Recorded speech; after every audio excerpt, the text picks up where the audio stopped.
Hello. Hello. Hello.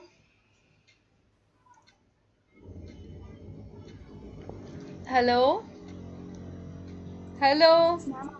अस्सलाम वालेकुम। अस्सलाम वालेकुम। मेरी आवाज़ आ रही है आप लोगों को? जी मिस। अच्छा, आई एम सॉरी, आज थोड़ा सा कोई प्रॉब्लम था, इंटरनेट का थोड़ा सा इशू था, तो 5-6 मिनट लेट हो गए हम। एनीवेज, अच्छा, हम लोग आज इस वीक के तीनों लेक्चर कंप्लीट कवर करेंगे डिस्कशन में, इस वाले डिस्कशन में। तो मैं स्लाइड शेयर कर देती हूँ पहले यहाँ से। ये था हमारा लेक्चर नंबर 11। अच्छा, कोई मुझसे बुक का कहा था किसी ने, मैंने सारी बुक्स डाल दी हैं एलएमएस पे।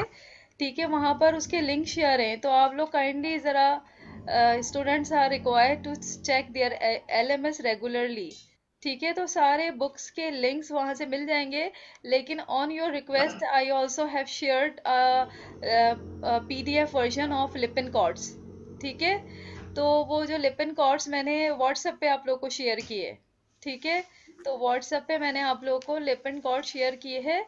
तो वो जो है लिपिन कॉर्ड्स, वो सबसे ज़्यादा मीन्स इजी बुक है। तो मोस्ट ऑफ मैं आप लोग को सजेस्ट करूंगी कि मेरे लेक्चर सुने, प्लस मेरे लेक्चर जो पीडीएफ है वो देखें। ठीक है, क्योंकि मैंने जिस तरह से मैं लेक्चर आप लोग के लिए स्पेशली प्रिपेयर करती हूँ, आप लोगों को आप लोगों के हिसाब से कि आप लोग कौन सा पॉइंट पहले समझ में आएगा और कौन सा पॉइंट आप लोग को बाद में समझ में आएगा। ठीक है, तो इस तरह करके मैं लेक्चर खुद ही अकॉर्डिंगली इस तरह प्रिपेयर करती हूँ। तो आप लोग मेरे लेक्चर पढ़ेंगे तो बहुत ज़्यादा आप लोग को अच्छी अंडरस्टैंडिंग होगी वहाँ से, और अगर मेरे लेक्चर सुनेंगे तो। ठीक है, और उसके अलावा अगर कोई डेफिशिएंसी रह जाए और कोई बात समझ में ना आए, तो मैंने लिपिन कॉर्ड की बुक व्हाट्सएप पे शेयर की है, उसको उसको देख लीजिएगा। और इसके अलावा जो बाकी बुक्स हैं, बायोकेमिस्ट्री की स्ट्रायर है एक और लेरिंजर है, ये दोनों भी एलएमएस पे हैं। ठीक है, तो ये थोड़ा सा समवॉट डिफ़िकल्ट हैं और बहुत ज़्यादा लेंदी हैं। तो इसलिए जो है ना, अगर किसी को बहुत ज़्यादा मतलब बहुत ज़्यादा मुश्किल हो रही है तो वो उधर से भी पढ़ सकता है। लेकिन अगर बहुत ज़्यादा इजी वे में आप लोग पढ़ना चाहते हैं तो लिपिन कोर्स जो है वो बिल्कुल टू द पॉइंट है, और बहुत शॉर्ट है, उसमें बहुत प्रिसाइज लिखा हुआ है। लिपिन कोर्स मैं सजेस्ट करूंगी आप लोगों को। मेरे लेक्चर सुने, मेरे लेक्चर पढ़ें। ठीक है, पहले मेरे लेक्चर सुने, फिर मेरे लेक्चर पढ़ें, और फिर वो बुक, अगर कोई प्रॉब्लम हो तो वो बुक देख लें, लिपिन कोर्स जो व्हाट्सएप पे मैंने शेयर किया, और उसकी सॉफ्ट कॉपी जो है आपको एलएमएस पे भी लिंक में से मिल जाएगी। ठीक है, और एक और बात क्या मैं कह रही थी, कि लेक्चर ज़रूर सुने, क्योंकि बहुत सारे पॉइंट ऐसे जो लेक्चर में लिखे हुए हैं ना पीडीएफ में, वो वहाँ पर लिखे हुए में आप लोग को इतना समझ नहीं आते जितना यहाँ पर बोलते में समझ में आते हैं। फॉर एग्जाम्पल, अगर उधर लिखा हुआ है kinase enzyme is means doing this reaction, तो मैंने लेक्चर में जो है, अपने वीडियो लेक्चर में उसको बिल्कुल एक्सप्लेन करके बताया है कि what kinase enzyme is doing, means what is the mechanism of kinase enzyme. तो इवेंचुअली मीन्स ये मेरा जो कोर्स है उसका ये पोर्शन नहीं है इसमें इंक्लूडेड कि मैं आपको एंजाइम के मैकेनिज्म बताऊं, क्योंकि हमारा जो लेक्चर कोर्स है वो इस तरह से डिज़ाइन है कि उसमें हमें मेटाबॉलिज्म पढ़ना है। और ये जो एंजाइम के मैकेनिज्म ऑफ एक्शन है, ये आप लोग पिछले कोर्स में पढ़ चुके हैं। तो इवेंचुअली मैं आपको अपने लेक्चर में इतना ज़्यादा जो लिखा हुआ है उसमें तो नहीं वो कर सकती, क्योंकि वो फिर दूसरा कोर्स उसमें इंक्लूड हो जाएगा। तो इसलिए फिर मैंने आप लोग की आसानी के लिए लेक्चर में वो सारी चीज़ें लिखी हैं जो हमारा इस कोर्स का हिस्सा है, टू द पॉइंट, 312 का। और जो कुछ आप लोगों को बेसिक अंडरस्टैंडिंग ज़रूरी है इस कोर्स को समझने के लिए, जो कि आप पिछले पढ़ चुके हैं, तो उसको मैंने आपकी अंडरस्टैंडिंग को दोबारा रिवाइज करने के लिए अपने लेक्चर में वो एडिशनली चीज़ें बोल दी हैं। तो इसलिए कुछ स्टूडेंट मुझसे कह रहे थे कि जो है ना मैडम, जो आपके लेक्चर हैं वो वीडियो थोड़ा सा समवॉट डिफरेंट है। तो वीडियो समवॉट डिफरेंट इसीलिए है कि वीडियो में मैंने हर चीज़ को एक्सप्लेन करा है, इवन के वो चीज़ें जो आप पिछले भी पढ़ चुके हैं, जो कि मुझे नहीं करना चाहिए थी, लेकिन मैंने सिर्फ आप लोगों के लिए, कि आप लोग की अंडरस्टैंडिंग क्लियर हो। तो मैंने वो चीज़ें भी एक्सप्लेन कर दी हैं। तो अगर मेरे लेक्चर सुनेंगे तो आपको बेसिक पिछले कोर्स से लेके इस कोर्स तक सारे सब मिल जाएगा। लेकिन अगर आप सिर्फ मेरे लेक्चर देखेंगे तो सिर्फ आपको जो मिलेगा वो सिर्फ हमारे इस कोर्स का मिलेगा 312 का। ठीक है। तो अब हम शुरू करते हैं अपना इस वीक का पहला लेक्चर जो था हमारा अमाइनो एसिड बायोसिंथेसिस। तो मुझे ये बताएं, आप सब लोगों ने तीनों लेक्चर्स पढ़े हैं? हाँ, तीनों लेक्चर पढ़े आप लोगों ने? लेक्चर के कोर्सेज सुने? तीनों लेक्चर के सुने आप लोगों ने? वीडियो और लेक्चर पढ़े?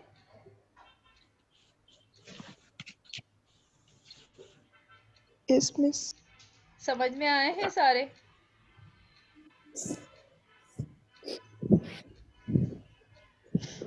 Yes miss. स्लाइड शेयर हो रही है? स्लाइड शेयर हो रही है? हेलो? No ma'am. अच्छा, एक सेकंड रुके, मैं स्लाइड शेयर करती हूँ आप लोगों के लिए। स्क्रीन शेयर, मैंने स्क्रीन शेयर कर दी। ठीक है। तो हम लोग का पहला लेक्चर जो था, लेक्चर नंबर 11 इस वीक का, वो ये था कि digestion and absorption of proteins. तो प्रोटीन के digestion and absorption is means like जैसे दूसरे मैक्रोमोलिक्यूल्स हैं उन, for example carbohydrate and, hold कीजिएगा। हेलो, अस्सलाम वालेकुम। Hello, hello, hello, hello. अच्छा, आई एम सॉरी। तो जिस तरह कार्बोहाइड्रेट है और लिपिड्स हैं, उनकी डाइजेशन स्टार्ट होती है माउथ से, तो इसी तरह प्रोटीन की भी डाइजेशन माउथ से स्टार्ट होती है। ठीक है।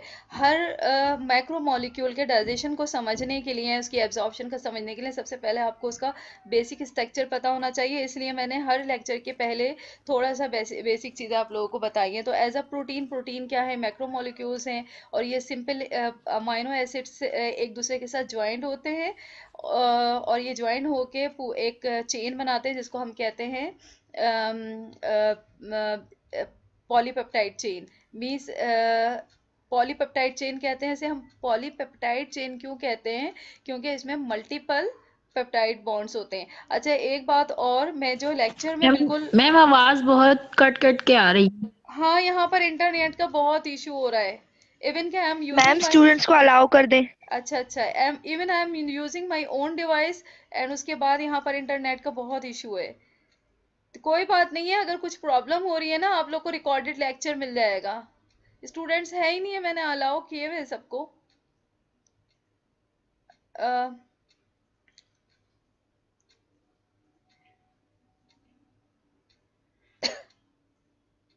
कहाँ? हाँ, अब मेरी आवाज़ आ रही है? हेलो? Yes ma'am. हाँ। तो एक बात और मैं ये बता रही थी कि जो मैंने लेक्चर दिए वो टोटली इंग्लिश में है। ठीक है। और वो टोटली मतलब हार्ड लैंग्वेज है, जो कि मैम एकेडमिक। स्क्रीन ब्लैक नजर आ रही है। नहीं आ रही है नजर? एक मैम सेकेंड। अब नजर आई है। हाँ। तो वो जो है एकेडमिक मीन्स एकेडमिक इंग्लिश। अब ठीक है? अब ठीक है? यस मैम अब ठीक हाँ। है।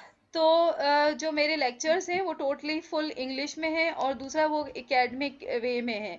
और जहाँ हम लोग यहाँ पर डिस्कशन करते हैं ना, तो मैं थोड़ा सा एक मीन्स इनफॉर्मल वे में आप लोगों को समझा देती हूँ ताकि आप लोगों को समझ में आए, क्योंकि बेसिक मकसद ये है जूम डिस्कशन का कि आप लोग की अंडरस्टैंडिंग क्लियर हो। तो इसलिए मैं थोड़ा सा इनफॉर्मल लैंग्वेज, इनफॉर्मल एग्जाम्पल्स भी यूज़ कर लेती हूँ आप लोगों को समझाने के लिए, ताकि आप लोग की अंडरस्टैंडिंग क्लियर हो।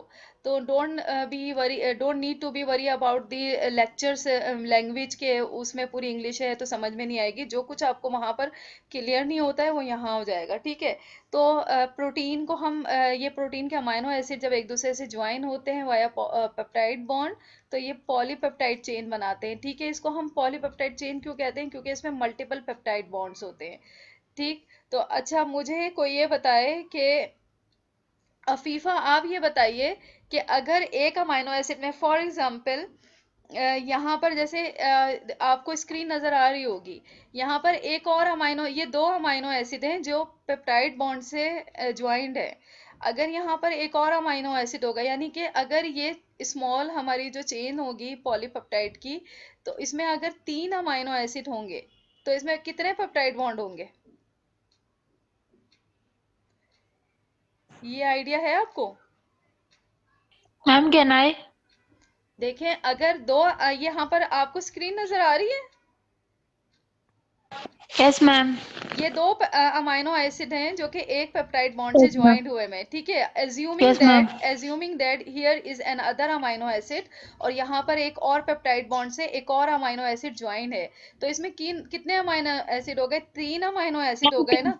तो हाँ अमाइनो एसिड 3 होंगे और बॉन्ड 2 होंगे। हाँ, वेरी गुड। यही चीज है जो मैं आप लोगों को क्लियर करना चाहती हूँ कि जहाँ जितने अमाइनो एसिड होंगे ना, बॉन्ड के नंबर उससे एक कम होगा, क्योंकि हमेशा दो अमाइनो एसिड को एक पेप्टाइड बॉन्ड जोड़ता है, ठीक है। तो अगर वहां पर 4 अमाइनो एसिड होंगे तो 3 पेप्टाइड बॉन्ड होंगे, ठीक है। तो अगर ट्राया पेप्टाइड को कह रहे हैं ट्राई पेप्टाइड, तो ट्राई पेप्टाइड का क्या मतलब है कि 4 अमाइनो एसिड 3 पेप्टाइड बॉन्ड से ज्वाइंट है, जॉइन। ठीक है। तो अगर ये यस हम मैम। यहाँ पर ये देख रहे हैं कि ये लॉन्ग पॉलीपेप्टाइड चेन है, अगर मैं इसमें से ये कहूँ कि हमारे किसी भी प्रोटीएज एंजाइम ने जो कि पेप्टाइड बॉन्ड को क्लीव करता है, उसने यहाँ पर से 4 अमाइनो एसिड की चेन जो है सेपरेट कर दी है, तो इसका मतलब क्या हुआ कि उस एंजाइम ने ट्राया पेप्टाइड प्रोड्यूस किया है, क्योंकि यस मैम। चार अमाइनो एसिड है ना, तो इसका मतलब ये 4 अमाइनो एसिड 3 पेप्टाइड बॉन्ड से जुड़े हैं। तो I am asking just because it these type of question can come into your exams,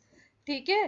कि कोई भी मतलब इवन अगर if I will make the paper I can ask that, अगर कोई भी एंजाइम है, प्रोटीएज एंजाइम है जो कि एक पॉलीपेप्टाइड चेन है 28 अमाइनो एसिड की, ठीक है, उसमें से अगर वो पेप्टाइड बॉन्ड नंबर 5 पे एक्ट करता है, तो इट मीन्स अगर 5 peptide means peptide bond for example यहाँ से शुरू है, तो इस तरह करके अगर वो नंबर 5 पेप्टाइड बॉन्ड पे एक्ट करेगा, तो इवन वहाँ पिक्चर भी बनी होगी, तो फिर ये बताएंगे कितने कितने अमाइनो एसिड की चेन रिमूव हुई पॉलीपेप्टाइड में से। तो इस तरह के भी क्वेश्चन मैम आ 4। सकते हैं। हाँ, वेरी गुड। तो इस तरह के भी क्वेश्चन आ सकते हैं, इसलिए मैंने आपको यहाँ क्लियर कर दिया। खैर, लीव इट। अब आगे हम आगे चलते हैं। Actually we are discussing about the digestion and absorption of protein. I am sorry for inconvenience, क्योंकि यहाँ पर थोड़ा सा कंस्ट्रक्शन हो रही है तो ये आवाज़ें आ रही हैं, लेकिन खैर एनी हाउ आप लोग कंसंट्रेट करें लेक्चर पे। तो प्रोटीन की जो डाइजेशन है वो माउथ से शुरू होती है, जैसे कि सारे मैक्रोमोलिक्यूल की शुरू होती है, और माउथ में जो है जो चीज़ें मीन्स, अच्छा ये बात आपको याद रखनी है, हर ऑर्गन में दोनों टाइप की होती हैं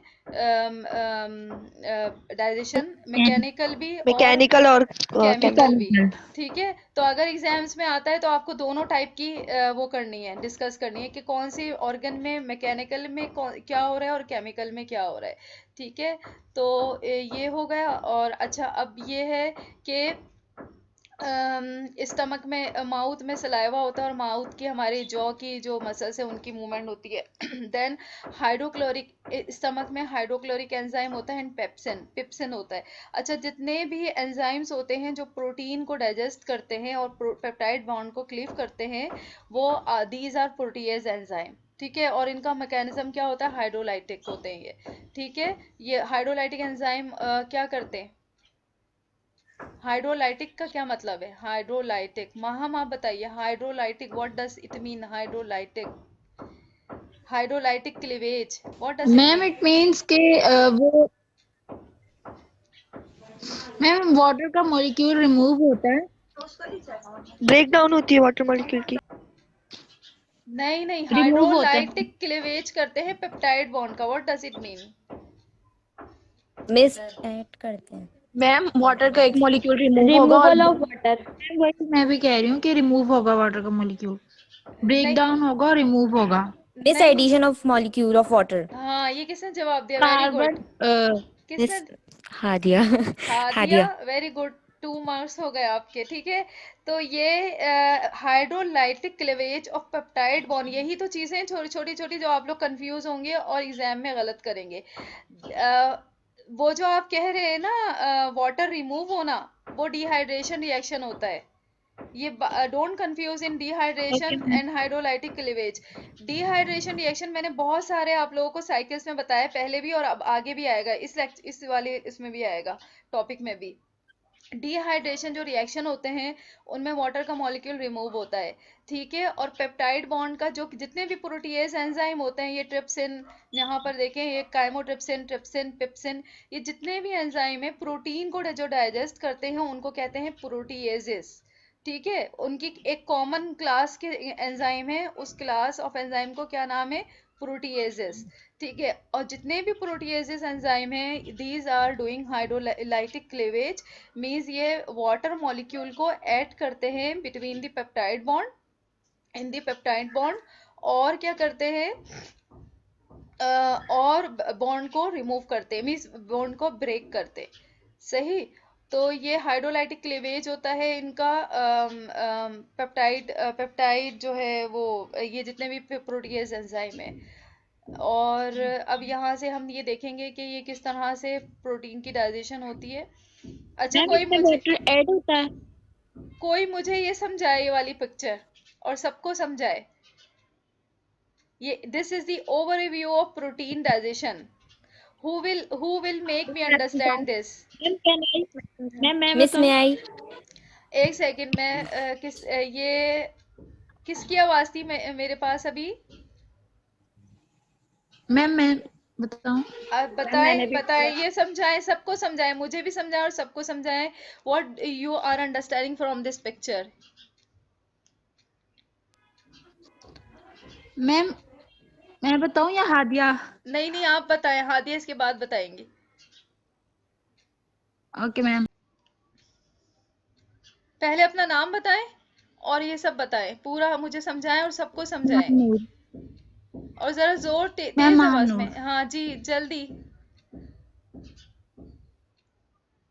हेलो। मैम सबसे पहले सबसे पहले माउथ में च्यूइंग स्टार्ट होती है, मैकेनिकल ब्रेकडाउन ऑफ प्रोटीन, और सलाइवा में जो एंजाइम्स होते हैं उसमें प्रोटीन की केमिकल ब्रेकडाउन हो रही होती है। उसके बाद हम स्टमक में आते हैं। स्टमक में भी टू टाइप्स की होती है डाइजेशन। एक केमिकल डाइजेशन होती है, और मैकेनिकल डाइजेशन में होता है कि मूवमेंट्स हो रही होती हैं। और केमिकल डाइजेशन में हाइड्रोक्लोरिक एसिड होता है और पेप्सिन एंजाइम होता है, जो कि प्रोटीन को डाइजेस्ट होने में हेल्प आउट करता है।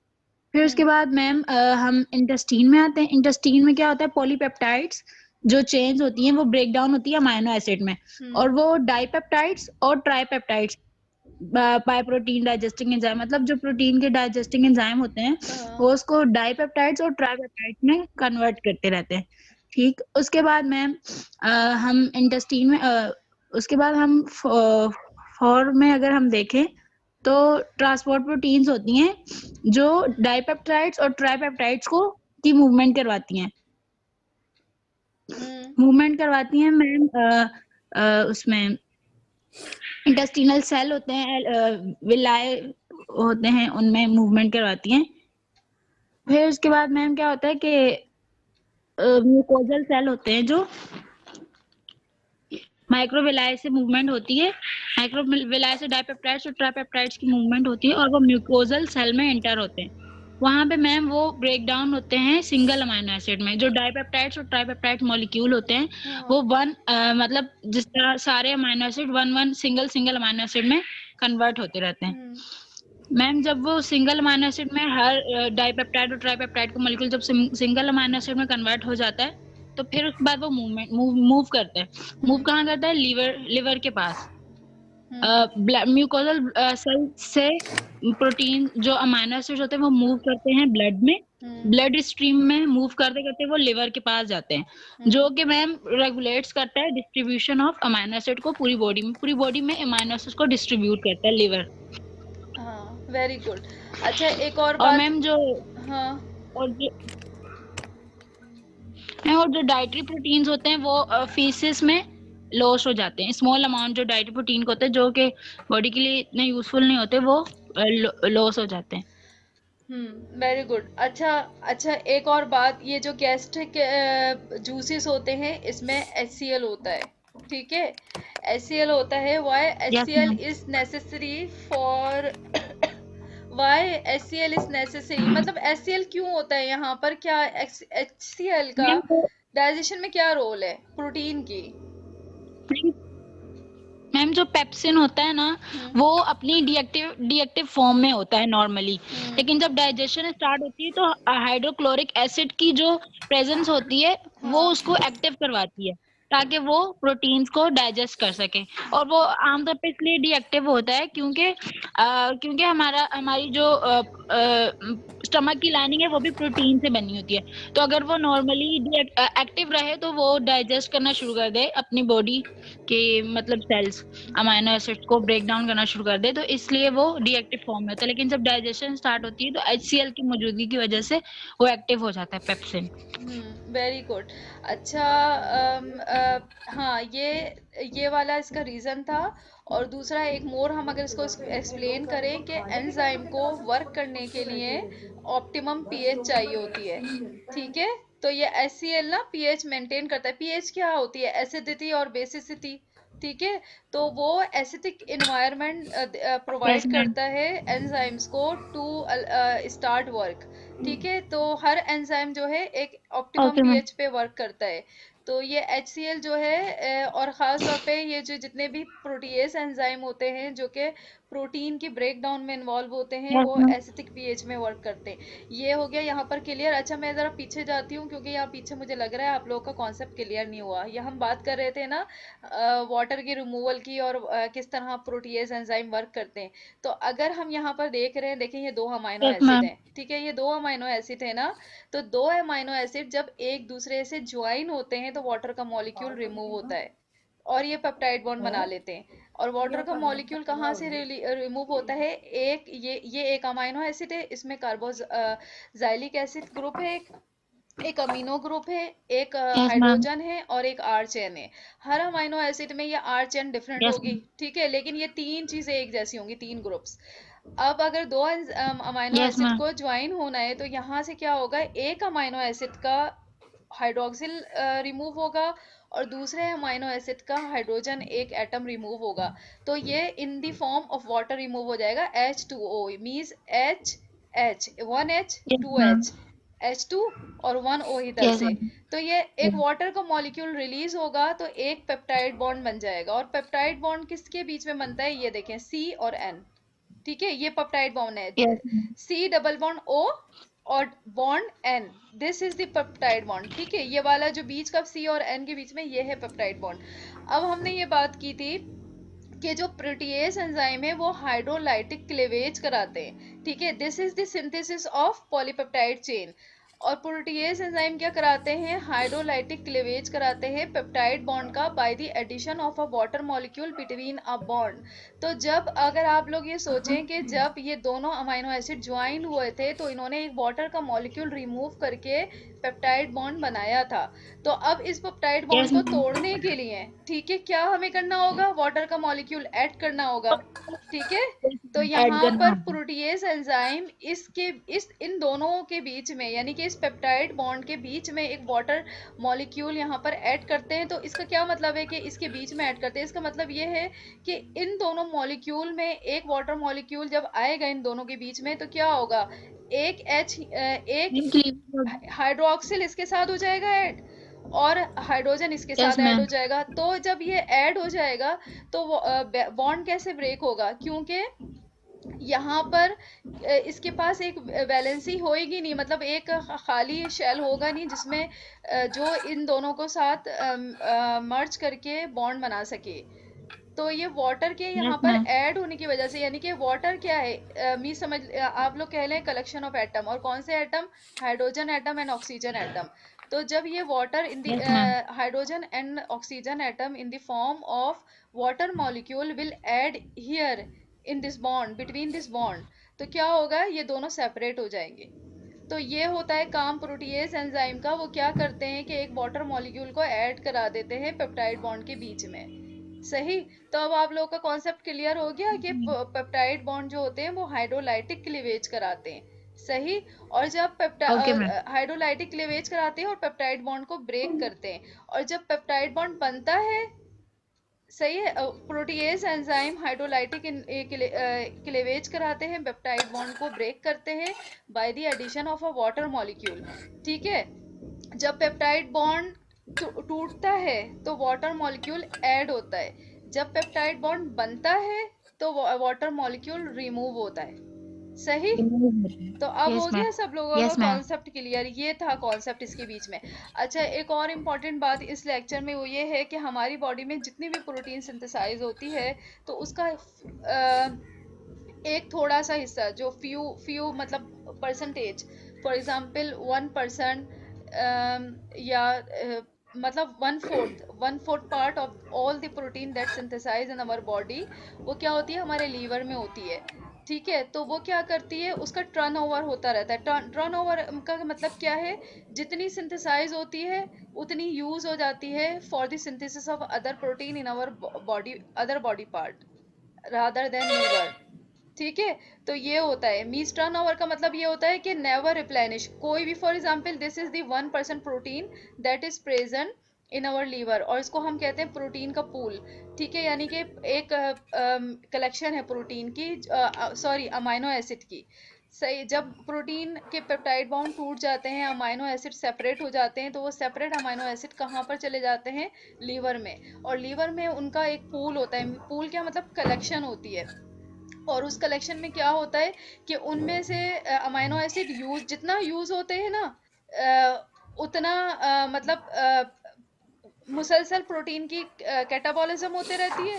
ठीक है, प्रोटीन की कैटाबॉलिज्म हो गई तो लीवर में अमाइनो एसिड आ गए। फॉर एग्जांपल ये कितने भी हैं, फॉर एग्जांपल ये 20 अमाइनो एसिड हैं या 25 अमाइनो एसिड हैं। तो ये प्रोटीन की कैटाबॉलिज्म, ये थी बॉडी की प्रोटीन, ये प्रोटीन की कैटाबॉलिज्म हुई, ये 25 अमाइनो एसिड या 100 अमाइनो एसिड लीवर में आ गए। ठीक है, अब लीवर में क्या आए तो अब इन 100 की फिर दूसरे प्रोटीन को बनाने में यूज हो जाएंगे। फिर जो प्रोटीन बनी होंगी उनमें से कुछ और प्रोटीन कैटाबोलाइज हो जाएंगी, फिर 100 यहाँ आ जाएंगे। तो इस इट मीन्स ये 100 और नियरली 100 हमेशा लीवर में रहेंगे। और जो ये लीवर में हमारे प्रोटीन की मेटाबॉलिज्म के बाद जो अमाइनो एसिड डाइजेशन के बाद, प्रोटीन की डाइजेशन के बाद जो अमाइनो एसिड होते हैं ना, सिंगल अमाइनो एसिड जो हमारे लीवर में जाते हैं और वहाँ पर in the form of pool present रहते हैं, तो वो किन किन चीज़ों में यूज़ हो सकते हैं, वो एनर्जी की प्रोडक्शन में यूज़ हो सकते हैं, वो ग्लूकोज और फैटी एसिड की सिंथेसिस में यूज़ हो सकते हैं। याद करें हमने ग्लाइकोलिसिस वाले ग्लूकोज की मेटाबॉलिज्म में ग्लूकोनियोजेनेसिस पढ़ा था, जिसमें हमने ग्लूकोजेनोजेनेसिस पढ़ा था, जिसमें हमने नॉन कार्बोहाइड्रेट सोर्सेज से पढ़ा था किस तरह से ग्लूकोज प्रिपेयर होता है। तो ये वो अमाइनो एसिड हैं जो कि non carbohydrate means these are not carbohydrate. तो ये यूज होते हैं ग्लूकोज की सिंथेसिस में, कौन से पाथवे में, ग्लूकोजेनोजेनेसिस में।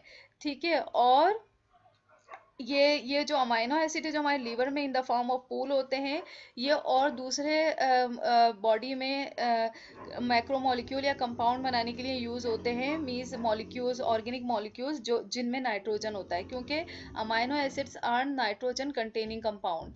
ठीक है, तो अभी हम आगे पढ़ेंगे कि किस तरह ये होता है। ये हमारा एक लेक्चर था और meeting is going to be end, लेकिन मैं आप लोग को एक और लिंक भेज दूंगी इसके बाद। ठीक है, तो ये हमारा पहला लेक्चर हो गया था 12, लेक्चर नंबर 11।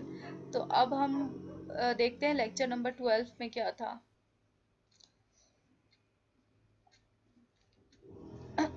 अब किसी को कोई प्रॉब्लम तो नहीं है इस लेक्चर में? Hello, no ma'am. No ma'am. अगर किसी को कोई कुछ है, क्वेश्चन पूछना है तो मुझसे पूछें। और अब हम देखते हैं हमारा, अच्छा आप लोग को एंजाइम याद रखने, सही। और बहुत सबसे ज्यादा सिंपल डाइजेशन जो है वो प्रोटीन का है। ये क्यों नहीं हो रहा मिनिमाइज? अच्छा मुझे स्टॉप करना पड़ेगी शेयरिंग, एक सेकंड रुके।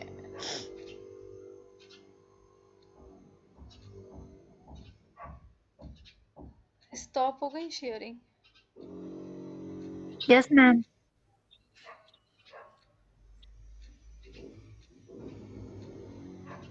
मुझे तो लगा, अच्छा ये रिकॉर्डिंग को एंड कर दो।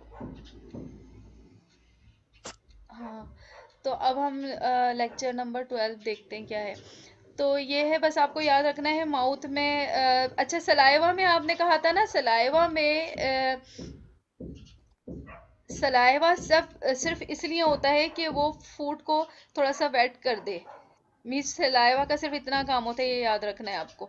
अच्छा, लेक्चर नंबर 12 था, इसमें हमने पढ़ा था कैटाबॉलिज्म ऑफ अमाइनो एसिड। इतनी अंडरस्टैंडिंग तो आप लोग की हो गई ना कि डाइजेशन जब होता है प्रोटीन का, सही है, उसके बाद इन दी एंड हमें क्या मिलता है, सिंगल अमाइनो एसिड। ठीक है, अब हम ये वाले लेक्चर में पढ़ रहे हैं कि सिंगल अमाइनो एसिड जो हमें मिलते हैं ना, वो किस तरह फर्दर मेटाबोलाइज होते हैं, मीन्स क्या फर्दर उनका ब्रेकडाउन किस तरह होता है। तो अब जो हमारे पास अमाइनो एसिड है, क्या है अमाइनो एसिड, जो मैंने उसकी स्ट्रक्चर आपको दिखाया था कि उसमें एक कार्बन है, सही, और बीच में एक कार्बन होता है और एक कार्बोक्सिलिक ग्रुप होता है, एक अमीनो ग्रुप होता है, एक हाइड्रोजन होता है और एक आर चेन होती है। तो इस तरह पूरी इस फॉर्म में हमें मिलते हैं अमाइनो एसिड, जिनको फर्दर फर्दर मेटाबोलाइज होना होता है विद इन दिस सेल। अब हम ये देखें कि उनकी कैटाबोलिज्म मिस किस मेरा तरह। एक क्वेश्चन है।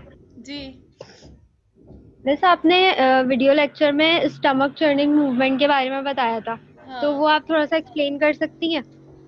स्टमक के हमारे मसल्स होते हैं ना, स्टमक के जो मसल्स होते हैं इनसाइड दी स्टमक, एक मस्कुलर लेयर होती है, ठीक है, तो उसमें हमारी मूवमेंट होती है, मीन्स इनवॉलेंट्री मूवमेंट जो कि हमारे कंट्रोल में नहीं होती है। फॉर एग्जांपल, अगर we wish to move our hand, this is the voluntary movement, कि हम दिमाग से सोचते हैं, दिमाग सिग्नल देता है, हम दिमाग से सोचते हैं कि हमें, for example we wish to grab a glass, तो हम सोचते हैं कि हमें ग्लास को पकड़ना है, तो क्या होता है कि इसका मैसेज हमें ब्रेन से मिलता है कि हमारे जो हाथ के मसल्स हैं वो कॉन्ट्रैक्शन करें, तो हम कॉन्ट्रैक्शन करते हैं तो हम we will grab the glass. But क्या होता है, ये वॉलेंट्री मूवमेंट है।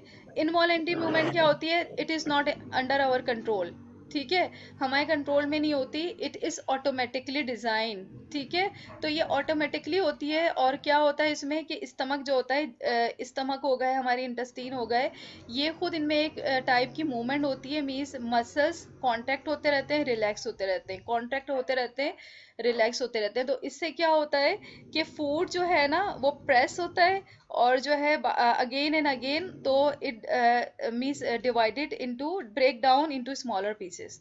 This is the churning movement. और अगर मुझे यहाँ कोई वीडियो मिल जाए तो मैं आप लोग को दिखा सकती हूँ, खैर हम लोग आगे देख लेंगे अगर होगी तो। This what the stomach movement. और इसी तरह की पेरिस्टल्सिस भी होती है, वो भी इसी तरह से होती है, इनवॉलेंट्री मूवमेंट होती है। अच्छा, अब हम यहाँ देखते हैं कि हम किस तरह से अमाइनो एसिड की कैटाबॉलिज्म होती है। जो अमाइनो एसिड हमें सिंगल अमाइनो एसिड मिलते हैं, वो क्या करते हैं कि दो टाइप की कैटाबॉलिज्म होती है, ये याद रखना है आपको अमाइनो एसिड की। अच्छा, ये मीटिंग अगर एंड हो जाएगी मैं दूसरा लिंक भेजूंगी आपको। दो टाइप की कैटाबॉलिज्म होती है, एक होती है ऑक्सीडेटिव डीअमाइनेशन, और एक होती है ट्रांसअमाइनेशन। ये बात आपको याद रखनी है, कितने टाइप्स की कैटाबॉलिज्म है अमाइनो एसिड की, किस तरह से होती है, कितने पाथवे से होती है, या कौन से दो मेथड से होती है। एक तो ऑक्सीडेटिव डीअमाइनेशन होती है और एक होती है ट्रांसअमाइनेशन।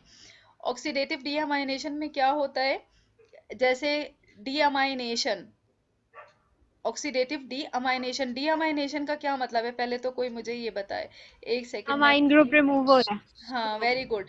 डीअमाइनेशन का मतलब है अमाइन ग्रुप रिमूव हो रहा है, ठीक है, और कौन सा एंजाइम इसमें यूज होगा, डीअमाइनेजेस एंजाइम। डीएमाइनेजेस होंगे जो कि अमाइन ग्रुप को रिमूव कर देंगे।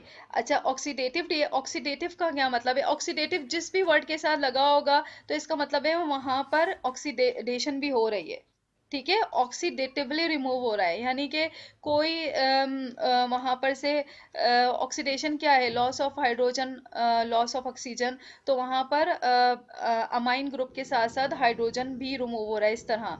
तो दिस इज द ऑक्सीडेटिव डीअमाइनेशन। अच्छा, इसमें क्या होता है ऑक्सीडेटिव डीअमाइनेशन और ट्रांसअमाइनेशन में क्या फ़र्क है, ये मैंने वीडियो लेक्चर में बताया, अगर आपने सुना हो तो पता होगा। मुझे बताएं मारूफ, ऑक्सीडेटिव डीअमाइनेशन और ट्रांसअमाइनेशन में क्या फ़र्क है। मैम ऑक्सीडेटिव डीअमाइनेशन में अमाइनो ग्रुप रिमूव हो जाता है, जबकि ट्रांसअमाइनेशन में अमाइनो ग्रुप रिमूव नहीं होता, ट्रांसफर हो जाता है अमाइनो एसिड से अल्फा कीटो एसिड में। हाँ, वेरी गुड। आप, मुझे लग रहा है आप लोगों ने सबने लेक्चर सुने हैं। तो ये होता है डीअमाइनेशन और ट्रांसअमाइनेशन में। अगर आपसे कोई भी पूछता है एग्जाम में कि अमाइनो एसिड की कैटाबॉलिज्म के कौन कौन से पाथवे हैं या कौन कौन से वेज हैं, तो आपको दो चीजें बस लिखनी है, ऑक्सीडेटिव डीअमाइनेशन एंड ट्रांसअमाइनेशन। ठीक है। और ऑक्सीडेटिव ट्रांसअमाइनेशन नहीं है, क्योंकि वहां पर ऑक्सीडेशन का कोई लेना देना नहीं है। तो डीअमाइनेशन जो है वो ऑक्सीडेटिव है। ये दोनों आपको बातें लिखनी है। और जैसे कि नाम से इंडिकेटेड है, डीअमाइनेशन में कौन सा एंजाइम यूज होगा? डीअमाइनेजेस। और वहां क्या करेगा? रिमूव करेगा अमाइनो ग्रुप को। और ट्रांसअमाइनेशन में क्या होगा? ट्रांसअमाइनेजेस एंजाइम होंगे और वो क्या करेंगे? ट्रांसफर करेंगे अमाइनो ग्रुप को ऑन अल्फा कीटो एसिड। अच्छा, डीअमाइनेशन और ट्रांसअमाइनेशन में क्या डिफरेंस है? अभी बताया है आप लोगों ने कि वहां पर लॉस हो जाता है, लेकिन ट्रांसअमाइनेशन में लॉस नहीं होगा। ठीक है। डीअमाइनेशन में क्या होता है? अमाइनो ग्रुप में से अमाइनो ग्रुप जो है वो लॉस हो जाता है। वो कैसे लॉस होता है? कि वो और क्यों लॉस होता है? उसकी वजह है एक, क्योंकि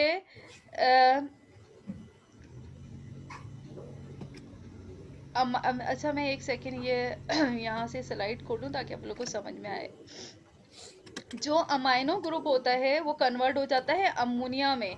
ऑक्सीडेटिव डीअमाइनेशन से जो अमाइन ग्रुप रिमूव होता है वो अमोनिया में कन्वर्ट हो जाता है। ठीक है। लेकिन अमोनिया जो है वो एक्सट्रीमली टॉक्सिक होती है। सही। तो वो जो अमोनिया है एंटर हो जाती है लीवर में, एक साइकिल होती है जिसे कहते हैं यूरिया साइकिल।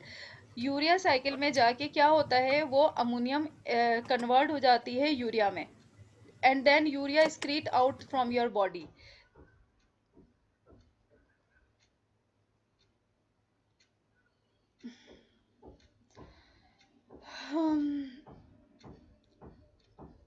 अब मैं एक और लिंक